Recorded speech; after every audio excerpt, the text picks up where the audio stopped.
गुजर खान चिराग तले अंधेरा, बल्दिया गुजर खान इंतजामिया की नाअहली का मुंह बोलता सबूत। बल्दिया गुजर खान के दफ्तर हयातसर रोड पर मौजूद फिल्ट्रेशन प्लांट बंद, अफसरान ख्वाब खरगोश के मज़े लेने में मसरूफ़।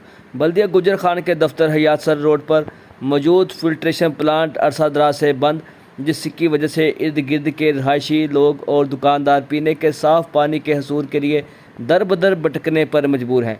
शहरियों का कहना है कि मुतअद्दिद बार इंतजामिया के नोटिस में इस अहम मसले को लाने के बावजूद भी कोई सुनवाई नहीं हुई। लावारिस शहर में अफसरान ख्वाब गफलत का शिकार हैं।